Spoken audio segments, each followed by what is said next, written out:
Today, inshallah, we're going to continue talking about the cure for showing off. We had talked about before the dangers of riya and how it completely destroys our deeds and why it's so important to fight it. So here, Imam Ghazāli, rahimahullah, he's going to start talking about and giving us methods and techniques to help purify our intention. And how far should that battle go? What should it look like? How should it manifest ourselves? What are some of the shortcomings that we find within ourselves when we're dealing with this issue, and how to really approach it and how to make it more palatable and easy to understand.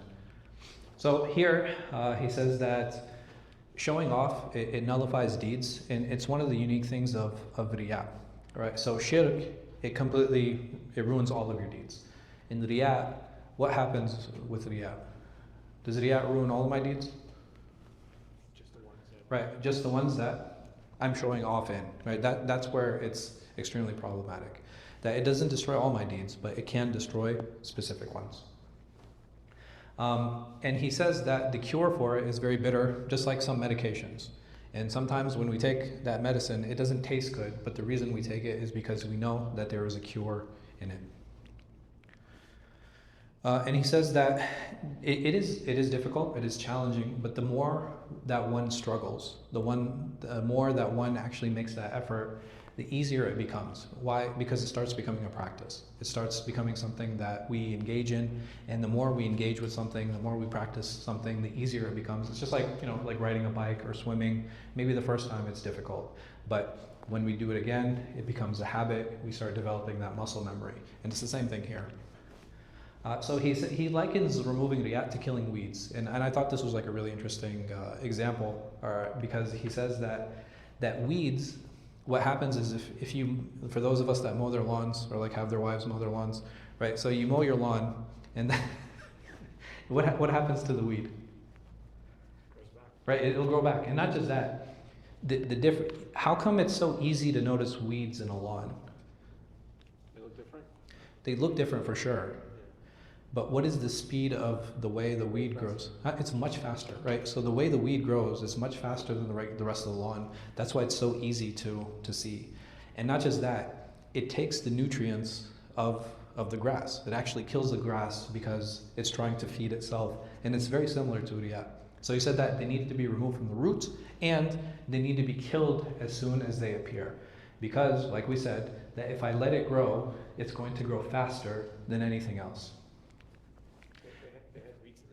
Huh? I'm sure they do. But there were some people who farmed, right?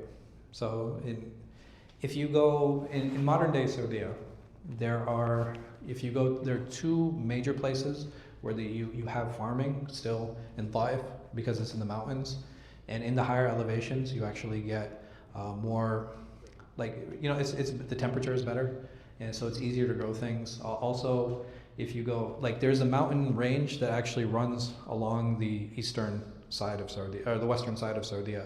From that you get as Taif, and then you have Al-Baha, and then you have Abha. In Abha also, they have a lot of, they grow a lot of, they have a lot of farms in those regions. Huh? No, that's Afghanistan. So you have to pull it out by its roots, and he says that this stems from the love of status, right? And status, why do we seek it? Because we love praise, or we are avoiding criticism, or we want what other people have. So he's saying that these are the three major drives for an individual who seeks status. And he mentions status here is because status is the reason that many people fall into or perform riya. And we had said that there's two types of desires a person has. A person has a desire for wealth, and he has a desire for people.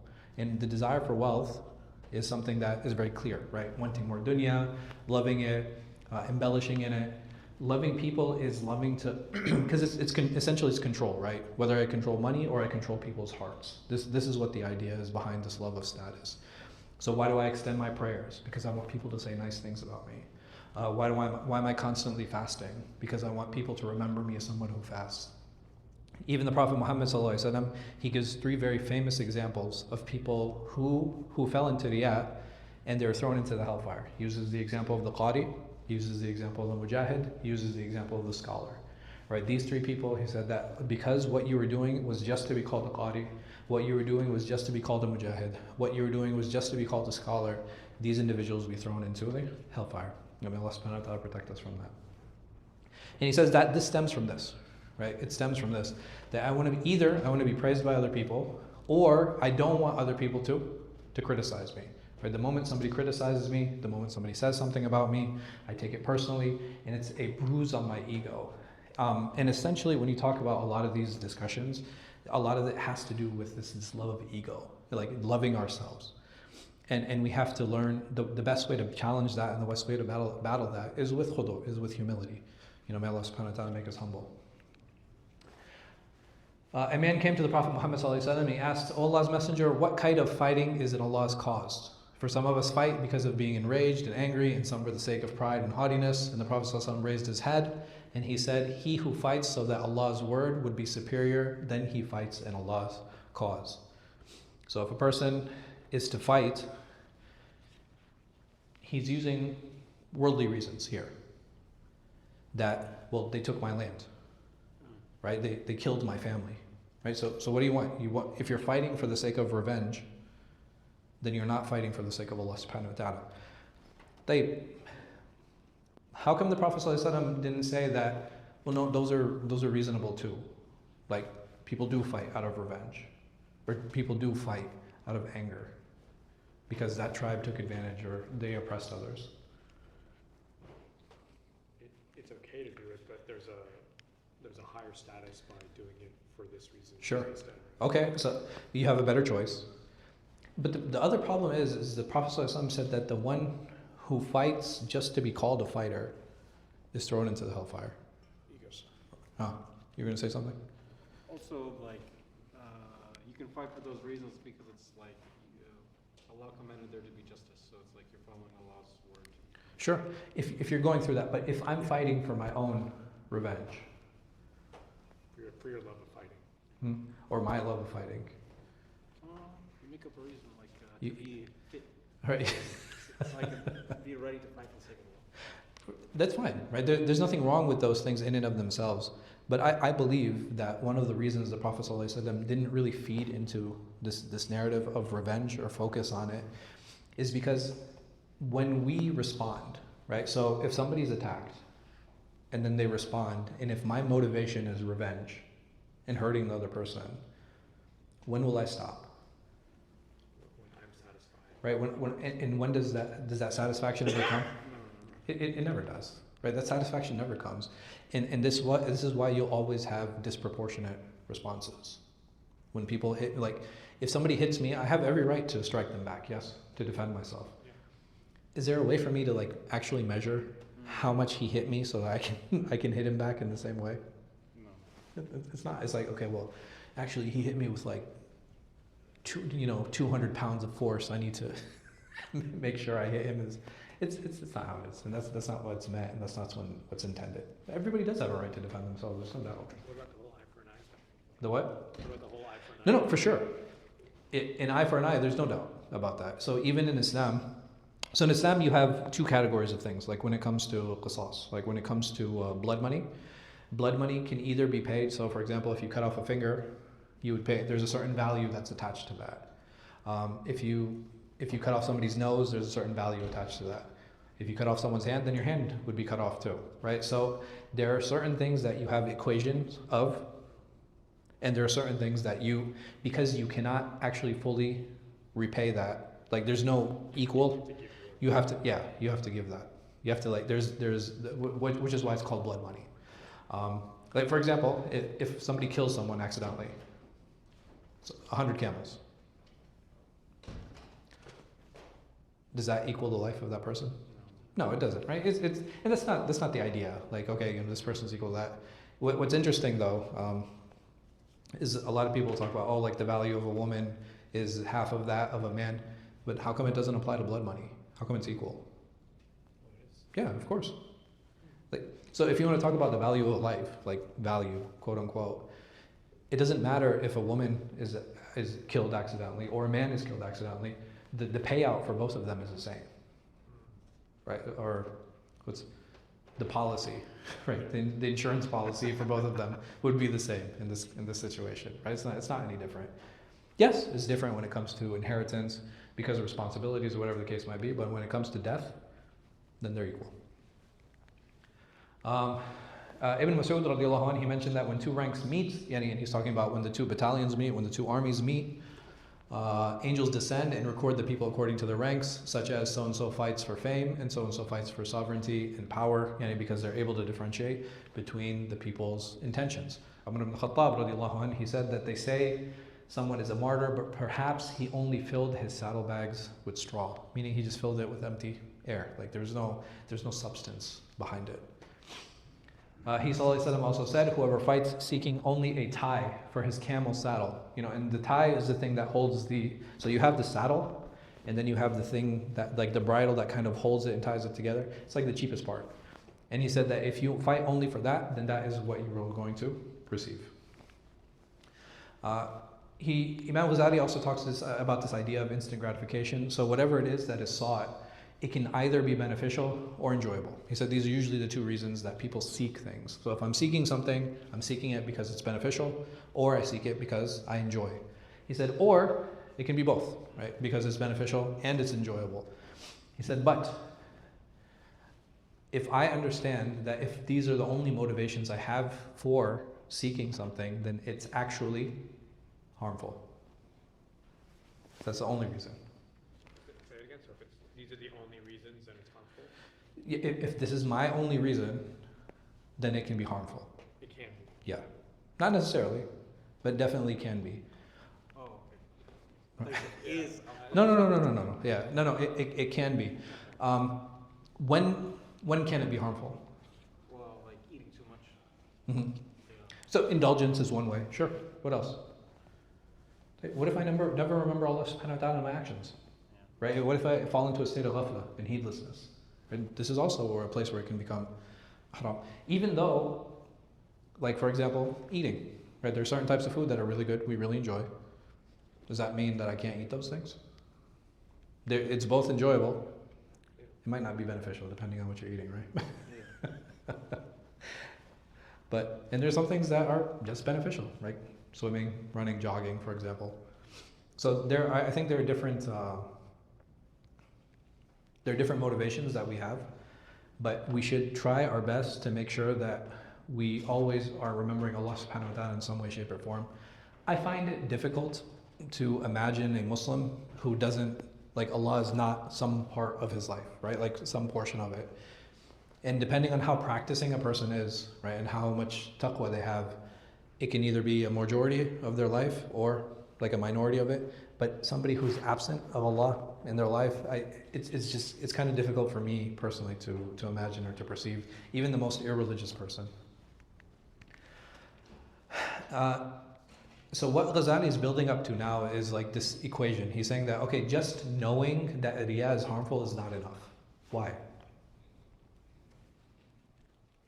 You have to act on it. Right, acting on it is something that's really important. And even though knowledge is something that protects us, all of us know that we shouldn't lie. Yes? But we still lie sometimes. All of us know that this is punishable and it's a major sin and that there's accountability. Yes? Right? Very few Muslims who don't know that lying is a sin. But we still do it. It's something that we have to wonder about, something we have to think about. So, like I said, he's setting up an equation now to be like, okay, well, what are the things that a person needs to make sure that they don't fall into riyā? Knowledge is part of the equation or no? Yeah. It is. But he's saying that it's not enough in and of itself. Because sometimes you can recognize harms. Like, for example, how many of us speed when we're driving? Right, we all do, right? No, mashallah. She doesn't speed. She's a law-abiding citizen. But even though we know the more a person speeds, what is the likelihood of being involved in a fatal accident? It increases, right? The faster we drive, the probability of that increases. Does that allow me to slow down? No. It doesn't stop me. I know it, right? Nobody can tell me like, well, if you drive faster, it's actually safer because no. There's no, you can't prove that. It's a terrible argument. You get away from all the other bad drivers. Or you get away from. You're catching up to traffic. Are you catching up to traffic? Right? Is that what it is? I can convince myself in the moment, right? It's like, no, officer, I had to do 75 in a 25 school zone Get away from the kids. to get away from the kids. I didn't want to hit any of the kids. School was about to start. So we know these things, right? There are certain harms that we are completely aware of, but we still voluntarily engage with them. How many of us eat foods with sugar in it? Like we all do. And we understand how dangerous sugar is. And we understand like the diseases that it leads to. So just knowing something is not enough. He says that we have to do islah al-nafs, right? There's a lot of inner rectitude that is required. We have to correct ourselves. We have to correct our actions. We have to correct our hearts, right? This is one of those methods, and this is what we need to know. And he mentions, subhanAllah, this is a divine facilitation. If Allah doesn't allow it, guess what? It's not going to happen. Allow what? If Allah doesn't allow it, it meaning this preventing of falling into either sin or showing off. So you're saying that Allah cannot allow that? Absolutely. Sorry, my brain's getting lost. No, it's fine. So if a person realizes they've done something wrong, where did that realization come from? Only Allah. Right? So that's what we're talking about, divine facilitation. And who does that happen for? So what type of person would be blessed?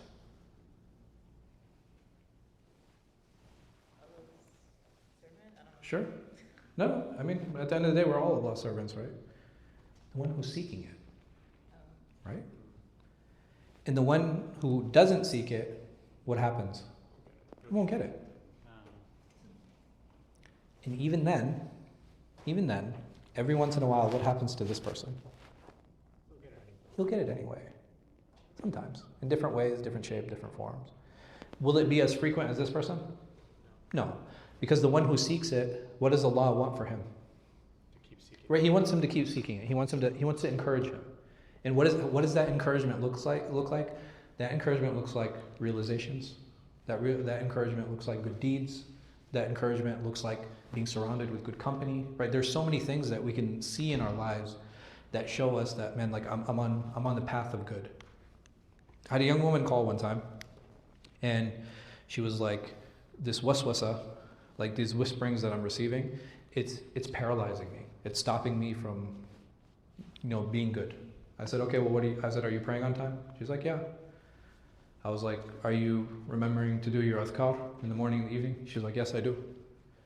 I said, how often do you spend time with the Quran? She's like, I don't spend enough, but alhamdulillah, every once in a while I do still try to engage. I was like, so you're praying on time, you're doing your adhkar, you're engaging with the Quran, you reached out to an Imam. You're doing all that you can. Does that sound like somebody who hasn't been given tawfiq? And she stopped, and she was like, no, that doesn't sound like that at all. It sounds like somebody who actually Allah subhanahu wa ta'ala has blessed. And sometimes we don't take, like we don't always take note. It's time for. It's the adhan before the adhan. Yeah. No, I think it's adhan time now. It is. Yeah, but it's the pre-adhan. Pre-adhan? It's not. What is it like? What is it, like Maghrib al-Kadhib, bro? Like what is It's okay, but make it that. Yeah, we'll know when he does it. I mean, this also reminds me of like the brain. Sometimes people's brains don't want to reflect on changing their behavior. Yeah. On a scientific level, that's what happens. So I think that's. I've been in conversations where it's like, oh, it seems like you're now introspecting and being like, oh, why, I won't do this time. So Yeah. what is that? So it can be one of two things. A lot of it has to do with guilt, and in our conception of what guilt is. Islamically, guilt is actually very empowering. Once the person is guilty and they have remorse, it pushes them to do positive. That's what the guilt should do. So when Ibn Mas'ud said, he said at Tawbah and Nadam, he said that Tawbah, or seeking forgiveness, is remorse. He said essentially that's what it is. Remorse is a pivoting point for any believer. In the moment I realize, like, man, I'm in a bad place, they're going to pivot and they're going to try to go into a good place. if my guilt is persistent, it's only happening for one of two reasons. Either I didn't understand Allah or in His nature and who He is, or I didn't understand the Sharia, or I'm a narcissist. Like, these are the only choices. Because if the guilt is debilitating me, and everything just becomes about me. Like, why is it like this, and I'm like this, and this is what. It's very, very selfish. Or, like I said, you're misunderstanding the Sharia, and the things that are actually halal, you're making everything haram. But if you look on a very logical level, I can list out the haram things. I can list them out, right? I can create a list of things that are haram in Islam. It's impossible for me to make a list of halal because it's infinite. There's so many things that, like, I'm allowed to step this way. I'm allowed to raise my hand. I'm allowed to use a microphone. There's so many things that we're allowed to do. The haram list is limited. So the person who looks at the opposite, then they have completely misunderstood the Sharia, or they've misunderstood Allah subhanahu wa ta'ala's nature when He says that He's Tawwab, that He accepts people's repentance, that He's Ghafoor, that He wipes away people's sins, that He's Rahman, that He's merciful to His creation. So, like I said, it's either going to be ignorance or selfishness. One of the two. Yeah, and Allah protect us from that. I'll just finish this point, inshallah, and then we'll come back after Salah. But here, Islah al-Nafs, right, having this inner rectitude and correcting ourselves, being in a position where we're accepting tawfiq from Allah subhanahu wa ta'ala and His blessing. And lastly, understanding that if I do show off, I'm exposing myself to multiple things. I'm exposing myself to punishment from Allah subhanahu wa ta'ala. I'm exposing myself to His disapproval, azza wa jal. I'm exposing myself in this world to disgrace. Because if a person is not sincere, guess what happens? It becomes apparent. It becomes very clear. And the most insincere people during the time of the Prophet Muhammad ﷺ were the munafiqeen. And it became very clear to people who these people were and what they did. Even though what? They were praying, they were fasting, they were giving zakat, they were making jihad, they were fighting, they were putting their lives on the line. And even then, with all these superficial actions, the Prophet ﷺ knew specifically who they were. But even the companions, they'd be like, yeah, I'm not messing with that guy. Right? And we can tell in our day-to-day lives. Like, I'm not saying that we can like tell people's intention 100%, no. But we generally have an idea when people are being sincere and when they're not. May Allah subhanahu wa ta'ala make us all sincere. Ameen.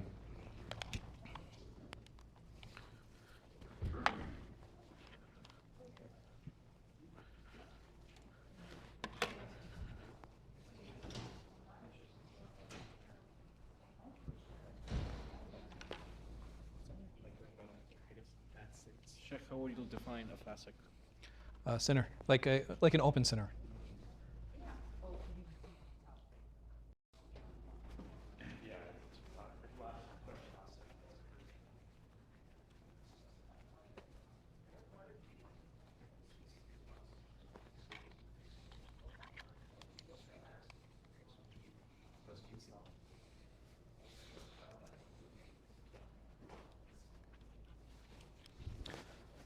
بسم الله الرحمن الرحيم الحمد لله رب العالمين والصلاة والسلام على سيد الأنبياء والمرسلين نبينا محمد وعلى آله وصحبه أجمعين أما بعد. So we had talked about how knowledge is not enough to prevent a person from falling either into sin or into riyā or even into harm. And he's going to talk about what are some additional things that are required and necessary for us to have a successful formula to avoid these things. And he's saying that even with knowledge of these things, people continue to pursue the pleasure of others, and meaning they continue to seek status with others. They continue seeking making other people happy, and this is the thing that will actually cause deeds to be destroyed. And he talks about, okay, someone might be like, okay, well, it's just one deed. And the problem with this mindset that, oh, it's just one deed, what if that was a single deed that actually tipped the scale in your favor? Right? This is where the danger comes in. We should treat every deed as something that is precious, every deed that is something that is valuable, and how every deed is an opportunity that should not be wasted. Because if we waste that opportunity, it could very well be held against us on the Day of Judgment. You know, may Allah subhanahu wa ta'ala accept our deeds. I mean. Did you say at some point, I'm trying to remember, Mm-hmm. our whole life we're just looking for that one deed that Yeah. will get us to heaven? Absolutely, like our whole life, man. Like it's just seeking Allah's mercy, you know, and just hoping that one deed will be accepted. And many of us are familiar with the different stories, right? There's a story where the Prophet ﷺ, he said that there was a woman who was taken to paradise because of an animal, and one was thrown into the hellfire because of an animal. And a prostitute, right? This woman was a prostitute.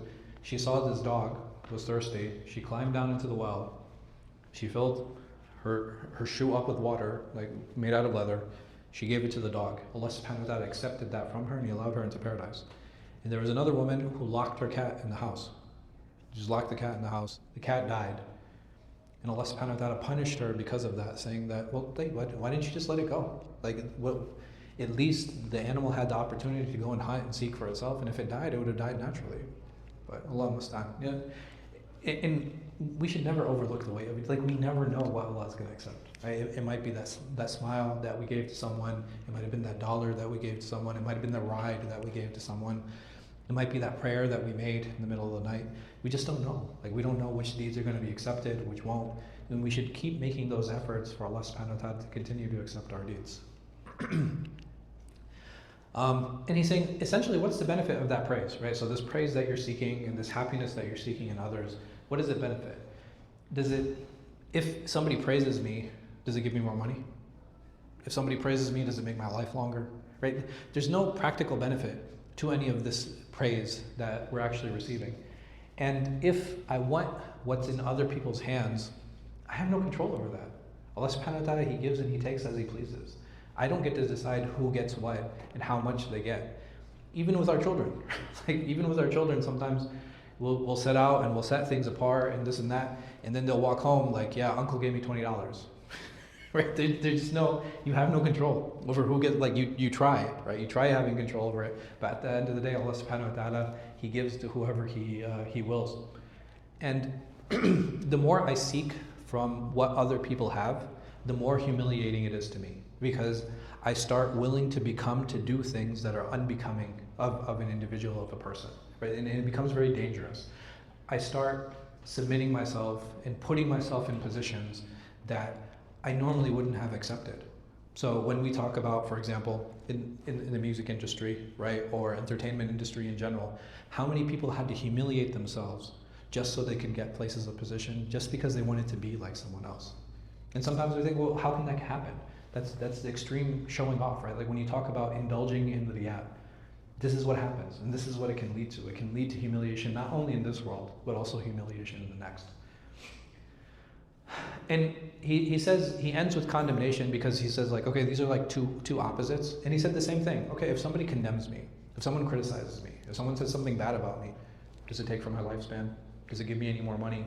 No, like, these things have no effect on our lives. And condemnation is very different from criticism, right? Criticism, this is something that we should actually seek. It's something that's really important, because that criticism that's coming from the friend or family member or colleague or whoever it might be, it's actually a way and a means for us to improve. But condemnation is something that is criticism that we take in a negative way, right? That's the difference. Criticism is something that we should look at as positive. Condemnation is when we look at that criticism as a way to put us down and trying to keep us back. And a lot of it stems from that inability of our egos to accept it, right? Because we want to always view ourselves as perfect. We always want to view ourselves as, like, something that is precious. In the moment somebody says, like, hey, I think you did that wrong, what happens to the ego, right? All of a sudden it becomes bruised, and all of a sudden we want to react. And that's something that we should stay away from, something that we should worry of. Ultimately, it's important to understand that regardless of what people say, our pleasure, hatred, all of these things are in Allah subhanahu wa ta'ala's hands. And if I want to live a fulfilling life, if I want to live a life that I have contentment, then it has to be for Allah. It has to be. And one of the reasons is that our relationship with Allah subhanahu wa ta'ala is actually pretty crystal clear. He wants us to pray. He wants us to believe in Him, believe in His Prophet, pray, fast. Give zakat, make hajj, all of these things. It's very clear, this list of requirements that Allah subhanahu wa ta'ala wants from us. There's very clear the things that He wants us to stay away from. He doesn't want us to lie. He doesn't want us to cheat. He doesn't want us to murder, right? He doesn't want us to make zina. These are all the things that He wants us to stay away from. And if we understand that, then it's very easy to earn His pleasure. The problem with people is that sometimes we'll do things that they say that they like, And what happens? They still, they still won't like us. Because we're as human beings, we're not always expressive of what it is that we actually want. Sometimes we just speak because this is the pressure that we feel and that we've created around ourselves to fit a particular mold. He says another important thing is perspective, right? So if we understand that riya is harmful and that it prevents our path to Allah subhanahu wa ta'ala, and it prevents us from reaching Allah subhanahu wa ta'ala, it does, eventually what happens is, regardless if I'm sincere or insincere, Allah knows. It doesn't matter, right? If I'm sincere or insincere, Allah subhanahu wa ta'ala knows that. So how I deal with people is irrelevant. How people view me is irrelevant. It's only how I'm perceived in Allah subhanahu wa ta'ala's eyes. Like, this is all that matters. Because if Allah is pleased with me, then I'm successful. Even if people are not. And if Allah is displeased with me, it doesn't matter how many people are actually happy with me. So he says here, there's no beauty in praise except in His praise. Right, so this is a nice, he mentions that there's no beauty in praise except in His praise, yani in Allah's praise.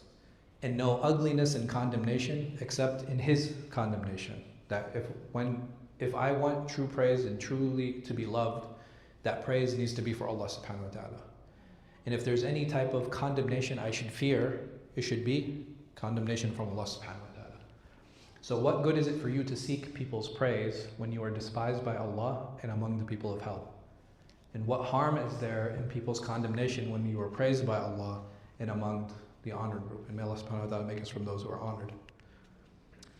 If we prioritize the hereafter, this world becomes very insignificant. And it's very important always to remember that this dunya is a vehicle. That's all it is. It's a vehicle from our birth to the hereafter. And if I remember that it's just a tool, the value gets put in its place. If I understand that this is a tool that I'm supposed to use it, all of a sudden I don't start coveting that tool. I don't start running after it. I don't start trying to praise it. I don't start trying to seek it and make it my goal. Because I know that this is a tool, and once I'm done with the job, I'm actually where I'm supposed to be and where I need to be. Even if it's hard. And living this world is not easy. There are a lot of challenges, there are a lot of difficulties. We all have our own shortcomings. We all face all types of different obstacles. But if we understand that the end goal is Jannah, what happens to those obstacles? They become insignificant, right? They don't become as important. All of a sudden it's like, oh, I lost my job, or a family member passed away, or I was hurt in some way.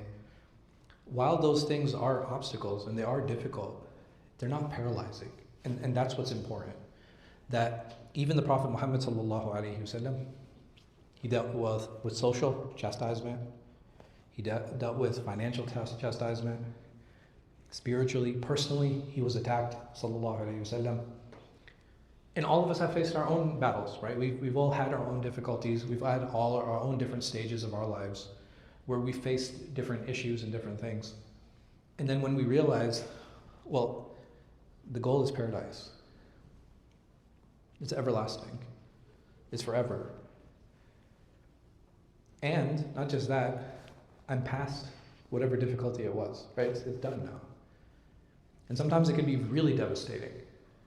Right, you're about to purchase a home, you go, you get everything's done, you get a notice that you're fired.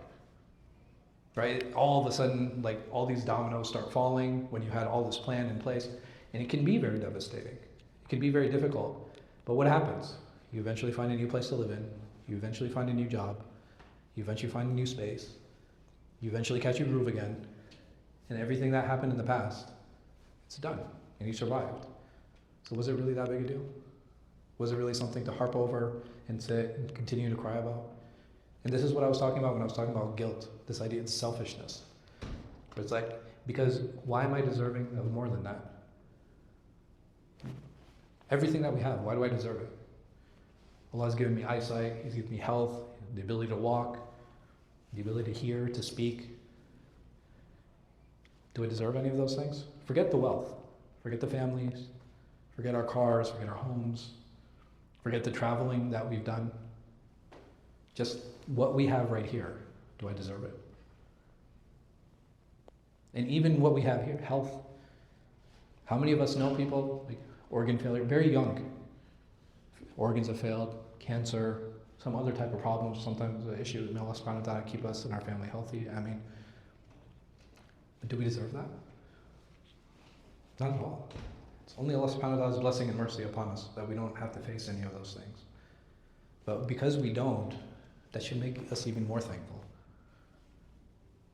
Sometimes we forget. It happens, right? It's part of being human. But those hardships and difficulties, we can overcome them, and eventually find our way into paradise, inshallah. It's all finite. Everything here is finite. It is, like everything. There's nothing here that will be forever. And not just that, even if something has a longer shelf life or can outlive me, I can't right? I'm not going to outlive it. So the longest I can enjoy something is my lifetime. That's the longest I can enjoy something. How many buildings are there that are far older than any of us? Does it matter?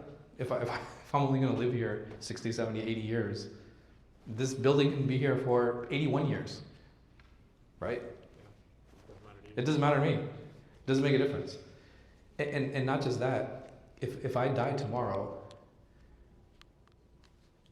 how much did I use my life? Right? We just don't know. Like we really don't. You know, may Allah protect us all, but death comes very quickly. It comes very quickly. Sometimes there's people, normal, healthy, like we know them. Next thing you know, some illness, and like they're gone within a matter of days, weeks, months. We really should be thankful.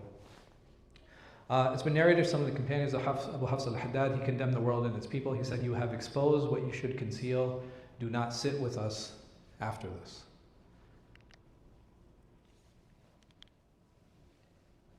Here, he's talking about the importance of sincerity, the importance of hiding our deeds, so that there's a greater chance of those deeds to be accepted. And what he did here is that he's giving a lesson to others and saying that you shouldn't be exposing these deeds. You shouldn't be showing your people your deeds. We talked about the importance of hiding one's deeds, because if we hide them, there's a greater chance that those deeds will be accepted, because there's no chance at that point for riyā to fall, for us to fall into riyā, because there's nobody to show. And he's also talking about this idea of zuhud, right? So I'm not going to read the whole thing, but zuhud, a lot of times we deal with it and we talk about it as this complete aversion to the dunya. That's not zuhud. I want to be very clear on one thing. Zuhud is not here. It's not here, right? It's not in my dress. It's not in the things I own. It's not there. Zuhud is always going to be here. In how I view the dunya and how I deal with the dunya. I can have many of the things in the dunya, but if I'm not attached to any of those things, then I'm a zahid. And if I have few things, because a lot of people, what they'll associate zuhud with this idea of like minimalism, right? Like, I need to have a minimalist lifestyle. No, that's not true. I mean, I personally think it's like less cluttered, but that's just more from like a practical perspective. But it's not about being a minimalist. It's about my perception and how I'm dealing with the dunya.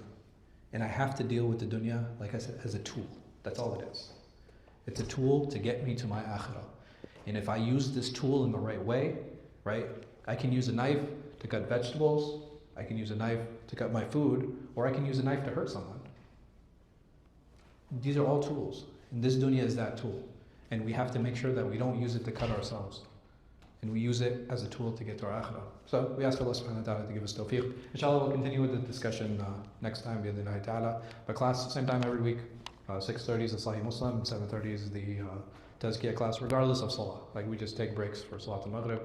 As the time goes, we'll probably end with Salat al-Maghrib, inshallah. So, wallahu alam wa sallallahu ala khayri khalqin, nabiyina Muhammad wa ala alihi wa sahbihi wa sallam. Jazakumullah khair.